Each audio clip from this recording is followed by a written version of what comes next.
Welcome to the Into Novus Knowledge Agronomy Podcast, your go-to resource for agronomic insights, technology solutions, and ongoing education. At Into, we combine agronomic expertise from soil analysis to best practice application methodologies to provide a holistic view for your yield optimization. Our focus is on practical strategies that improve efficiency and drive better results in the field. Join us for interesting discussions, expert advice, and the latest advancements shaping modern agriculture. Whether you're in the field, on the road, or at your facility, we're here to keep you informed and ahead of the curve. Welcome to the Into podcast. Thanks for listening. Today, joined by my counterpart, Derek Cottrill in Northwest Missouri and Rodney Phelps over in Illinois. How are you guys? Doing good. Morning, Nick. Doing great, Nick. Guys, I thought we'd just start with a little bit of an update from around the geography. I don't know if Derek, if you want to go first, and we'll work to Rodney and back to me. Sure. Where we're at, as far as corn goes, I guess there's fungicide. Those applications are all basically wrapped up. We do have a decent amount of corn still in R4 to R5 with the earliest stuff. But for the most part, management practices at this point are pretty wrapped up in corn. On the soybean side of things, again, it's variable on stage just because we had such a wide planting window. But the earliest stuff, I'd say the majority is in late R4 to that R5 stage. So we're reaching that point in beans where they've put on the maximum number of nodes and the amount of flowers are going to, but we're reaching that grain fill period, I guess. We already have in corn and we're reaching that period with soybeans, but as far as additional management from this point on would be a case by case scenario. And for the most part, our applications have wrapped up in both crops type thing. Awesome. What about you, Rodney? Yeah, so much like Derek, our fungicide applications on both crops, corn and beans, is pretty well wrapped up.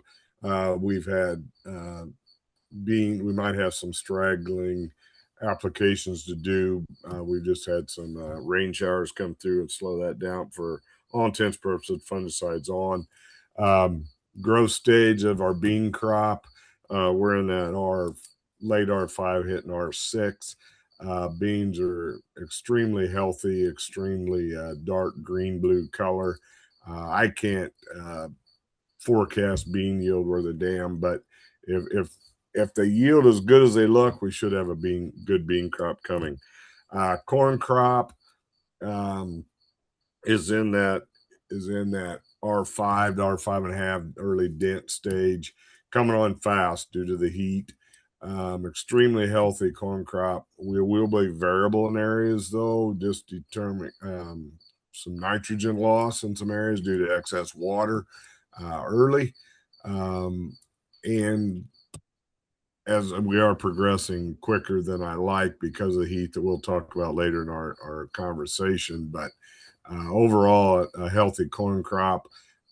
Just hopefully we can keep the winds away that we may be experiencing today. Appreciate that, Rodney.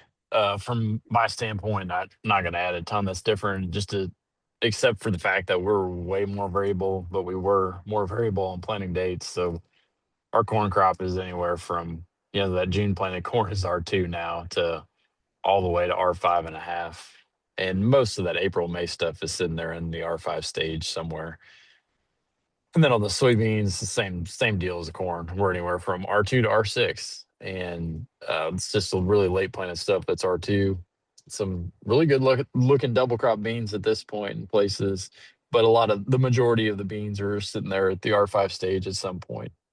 So we're a little more variance than you guys, but plowing ahead forward. And then, as Rodney brought up, we can get into that later if we want to, but lots of variability this year and lots of nitrogen loss, which is typical in a really wet year like this, really showing its head here at the end of the season. It seems like we need to start getting that ear on the side of that plant. It starts really sinking away that nitrogen. You can really see those short spots. But anyways, with that said, I think we can roll into a few topics. There's just a potpourri of things, I guess, we thought we'd cover here at the end of the growing season. And I think one of them, Derek, we were talking about earlier, so I might let you handle it. But we talked a little bit about it last time, but probably a good idea to bring it to light, especially with you getting more and more questions up there. But how late is too late to apply a soybean fungicide insecticide application or to make that application? Just some guys waited a little bit until we got that rain, got that rain. Now I'm at R5. Can I still do it? Is the question. Yeah, and I guess I start whenever I have been getting several of those questions here, given our stages that our soybeans are entering here. And I guess the first thing I'd say is let's make sure we're staging our soybeans properly and then understanding what the soybean plant's doing at that time. Soybeans are one of those to where typically it's not, that it might not be disease driven. We don't have a big outbreak of disease there. And I know we like to be proactive with fungicides, but with soybeans, the later part of that window in that R4 time frame has actually been pretty successful here over the last several years. But like I mentioned earlier in my update, a lot of the beans are hitting that R4 to R5. So R4 is when we got a 3/4 inch pod in the upper four nodes of the plant. And that's a pretty critical stage because that's the point where we stop after R4, we stop putting on more nodes. And therefore, we stop putting on more pods, we stop putting on more flowers, and essentially the soybeans lose their ability to compensate for any sort of stress. And the simple yield equation for beans is seeds per acre times weight per seed, right? And so our seeds per acre part of the equation is essentially set after R4. And so as we go into R5, which R5 is when we got an 1/8 inch long seed inside the pod in the upper four nodes of the plant, is how you know you're in R5. And so what the plant's doing is switching gears to nutrient uptake. And so that would be number one. If I got beans in that R5 stage of should I still apply? Well, think about what stress is going to impact at that point, and essentially what we're going to be impacting at that point is test weight. And so most of the beans that I've seen, I'm not saying we don't have some, maybe pushing R6, which is when we have a seed filling a full pod cavity in the upper four nodes, but most of the beans I've been in over the last couple of days here are still in late R4 to R5, and so in my opinion, we still have an opportunity to protect the plant from stress because stress is going to have impact on soybeans clear up into R7 type stage. It's just so take that in consideration. Also take into consideration with beans: are they clean? Are they weed free? But if you haven't done anything on beans yet and they're in that late R4 to even R5 stage, stress right now will impact test weight at this point.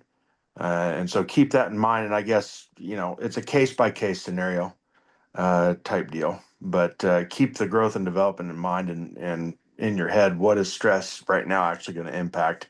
And like I said, for the most part, that's going to be test weight in beans right now in my territory, anyways. Yeah, good points, Derek. I guess I'd also bring up a little bit too. Yeah, you're talking about yield and packaging stress, but at R5, that soybean plant can still abort pods. It can still Yeah. abort seeds, and so there's a lot of potential yield that can be lost due to stress. And to your point, I mean, we can still pack on seed size, and seed size can drive a lot, not only in corn yields, but also in soybean yields. So, to what you're saying is, I guess the point I always come back to is we can still impact a lot at R5. There's still a lot of potential yield to protect. So, sometimes I wonder if a lot of us just give up on soybeans too early, and management later would actually be really, really beneficial. So, Well, some really, you bring up a good point, Nick, is because I mentioned that seed number, pod number's been set, right? Well, I guess maximum pod number and seed number has been set. Because I think you bring up a good point there is we can still blow off pods and we can still arrest pods and impact development. Because I've been getting plenty of questions too, because we do have with our moisture and everything like that, we do have some bean fields that still got weeds and things like that. And essentially there's nothing labeled at this point. If you still got weeds there. Plus on top of that, you do have a potential to still lose pods. And so while I say pod number and seed number set, well, maximum pod and seed number set, we can definitely still reduce that number. But again, it's not going to compensate and put on more flowers at this point. yeah, yeah, perfect points. Um, Rodney, anything you want to add on that topic? Yeah, I was just going to say, in my geography, the beans look so healthy. We kind of, I don't want to say forget them, but say, boy, those beans are they're okay. But you guys bring up valid points. Is we want to put as much weight in that seed now that we can, and it doesn't take much to make a bean bigger and heavier to add to yield. So, just because they're looking really, really good and oh, should I track them down or whatever, you guys bring up valid points. We can still clear up to almost R7. I've seen some good response out of fungicide with insecticide. For some reason, there's a synergistic effect with that combination, and still see positive results. Yeah, good point. I think I brought up last time, but been playing around with some late insecticide applications the past few years on soybeans, and man, there's a lot to be gained in Missouri, anyways, for blowing stink bugs back one last time. Probably more than people think. With that said, good points, guys, on soybeans. Maybe transitioning over into corn, and you guys can jump in, add in wherever you want to. I'll just say, at least in my geography, most of the corn we're sitting at R5, and some of the earliest R5.5. But just thinking about Derek's question on soybeans, what does stress impact? So stress at R5 on corn is going to impact kernel weight, or basically kernel size. And so you think about R5, at the start of R5, only about half of that kernel weight is determined. So there's still a lot of kernel weight that you can impact, stress can impact, I guess I should say, and you can try to protect. If you just run those numbers, I mean, to give you an example, if you have an ear that's 16 around and 36 long and you have 32,000 of them, if you divided that number by 80,000, which has kind of become more of the average kernel size, in a stressful year, we can get up to 90,000, but 80 is more of the average. That would make that corn 230 bushel. If you were able to pack on 70,000 kernels, you made a bigger kernel size, 70,000 kernels per bushel. That corn goes from 230 to 260. So it's just, I'm just making the point that in that math of kernel size, there's a lot of potential yield that can be added or taken away. Speaking of how the stress impacts it, so just something to be mindful of. Um, I'll also say on that stress piece of it, I don't know about you guys, but a fair amount of tip back that we're seeing in places this year, and it varies quite a bit by planting date, by geography, by hybrid, by management, etc. But I just, a lot of people asking why. You just got to keep in mind that corn's more sensitive to kernel abortion in that R2 to R3 stage. That's when a lot of it's going to happen. So depending on the planting date or the hybrid, if it's sitting there in that sensitive stage when the stress hits, i.e. for us was some hot and dry temperatures there a couple weeks back, some planting dates, some hybrids are going to take it more on the chin. So you just have to keep that in mind and understand that, yeah, stress is going to impact corn differently depending on the stage that it's in. So while I mean, and some of that stuff that's got some tip back, it can make up for it in kernel size if we get some ideal conditions down the stretch. But yeah, it's limited by that, by the point that it was at when the stress hit. And so some of those stages, R2 to R3, pretty sensitive to kernel abortion. And now we get out to R5, and obviously we're more sensitive to kernel size. The kernels are kind of set, and it's pretty rare that we're going to abort anything this late, but we are going to pull back on kernel size. So I don't know if you Um, guys want to add anything to that. Yeah, Nick, if you brought up the tip back, and there's several different reasons why we can have tip back. Now, one of the most common ones is, nitrogen or nutrient type deficiency. And I guess what I've been reminding guys, especially those, if you hadn't done any sort of application right now, I mean, I do believe most of the fungicide and things like that should have already taken place with the majority of our corn. That response to fungicide, that bell curve, if you would, typically peaks in that VT to R1 type time frame and falls off after that in terms of just a straight yield response. But what you could still potentially get later on at this point is some stock strength and then things like that. And so remember that a lot. I know we haven't seen a ton of disease yet. We've been so hot.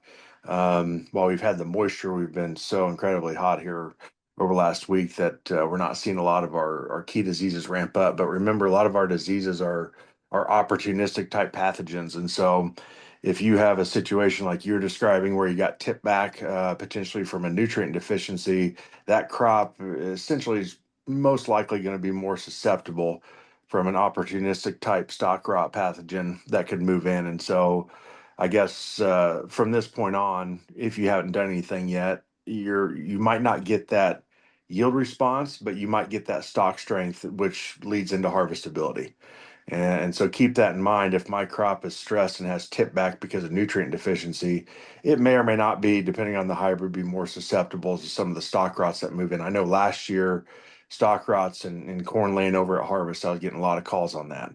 And again, that leads not only the yield might be there because a lot of yield's being set already, but what's harvestability worth to you type deal. And so keep that in mind. We've missed our window, I guess, in terms of our best response to fungicide in terms of just yield, but we could still impact harvestability with some late management in certain scenarios. But and I think you said it too. It's going to be a case by case, field by field scenario type deal. So speaking of R5, I've had some experience with applying a late fungicide at that timing, and we're more after the stalk health, plant health for harvestability, especially if you're looking at staring at some acres ahead of you. You want to get it early R5. You start getting out into more of the later dent stage, you're not going to see the economic return, but you are going to get some plant strength and plant health. And so if you're inclined to do a late application and you're thinking you need some plant health, get it on here in this early R5. You'll be happy you did. Good points, guys, on disease. I guess for me, just to back to the stress piece of it, I guess that's where I wanted to go. Just keep in mind, I mentioned the tip back. I guess I didn't feel like I spelled this out well enough. I just kept saying heat, and that's generally what we say an overarching term. But keep in mind, these nights where we're 76 degrees or 77 degrees at night, and that's all the more we cool down. That's harder on the corn than it is being 95 during the day. It's just it cannot cool down at night. It's burning energy to respire that should be going into that ear, and that's where a lot of the stress from the heat comes from, is just those hot temperatures at night. And obviously dry weather, which we luckily got this rain late last week, but dry weather obviously has an impact too. But just keep that in mind. I just want to spell that out a little bit better. And then the nitrogen loss thing, Rodney mentioned it at the beginning, seeing some fields where you see some in loss on the edges, et cetera. If you get up from the air now, whether it was a drone or in a plane, et cetera, like you can see portions of a lot of fields where there's some yellow spots. And we had a fair amount of nitrogen loss this year. And obviously, some soil types are going to show more in loss than others. But this is a year where guys were rewarded for in season nitrogen, especially some pretty aggressive plans. Those that tend to just put on a pre-plan and walk away, it wasn't the year for that. We're going to have some really good yields in places in the field. I think the yield monitor is going to bounce all over. I think we're going to have some really high highs, but I think we'll also see some lower lows than maybe what we have the last couple of years, based on stand. Some stands weren't the greatest, based on nitrogen loss and other things. But yeah, there's a fair amount of yellow corn. I guess the point I'm making, when you get up from the air, and it seems like you see that early on, then the corn goes through this tasseling stage. Everything kind of looks green and covers up, and you think everything's all right. And then when that corn starts filling that ear, you see those yellow spots show back up. It's running short in those places. Um, with that said, I guess the other point I wanted to get to, guys, here at the very end is just, Rodney, you brought it up yesterday, but how far away is harvest? How far are we from harvest? Yeah, when you look at how long grain fill is, normally it's 58 days from, once we dent to black layer, start denting in black layer. And we've had, up here anyway, my geography, hot temps hot nights. We're racing to black layer, which I do not like. And if you think about we cut, let's say 10% off of those days, that's almost 6 days sooner to black layer. That does not allow a lot of starch, a lot of weight to go in those kernels and kernel depth. So, and at the same time, we're racing to maturity. And so, I told you I've had some 105-day corn planted May 8th that's already denting. And so when I think of that, harvest is right around the corner. And what is really deceiving is we've still got some really green plants and we've got, some healthy crop corn.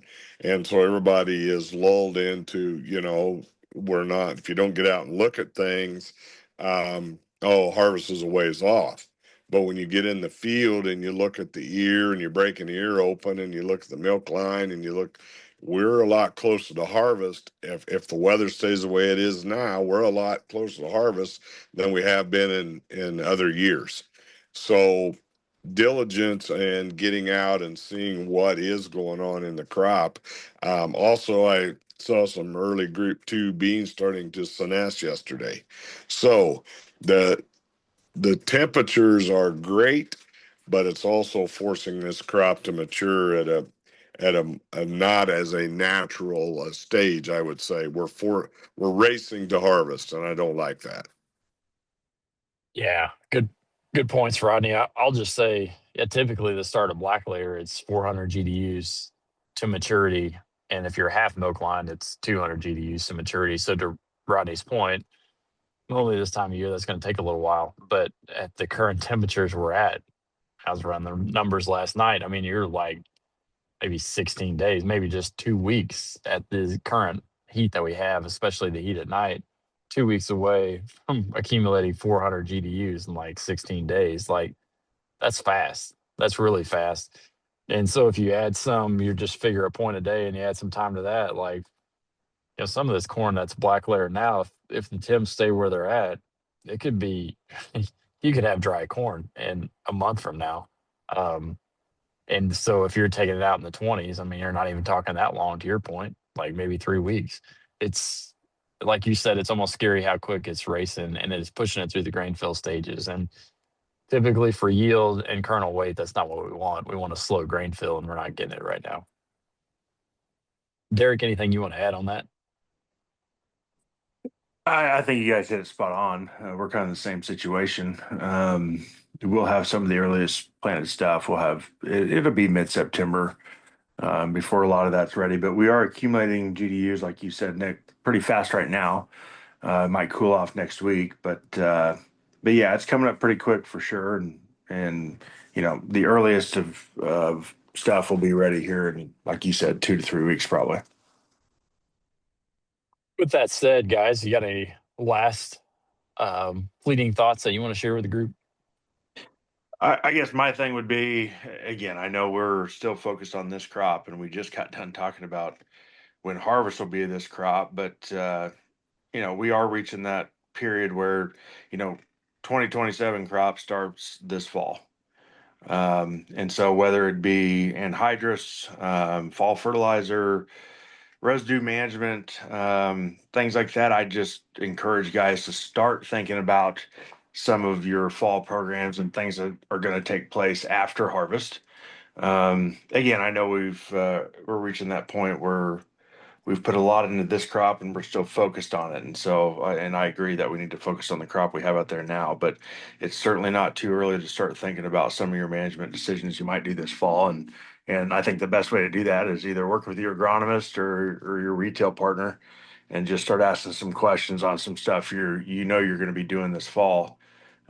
Just don't forget about that and start planning early. Typically, just like with everything with farming, if we can be proactive with our planning and management, it usually works out better that way. And I guess I would say, we talked about racing to harvest.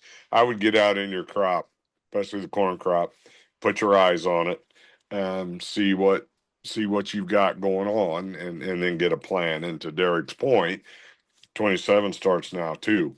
And so if if harvest is coming that fast, then that means your 27 plants are coming fast.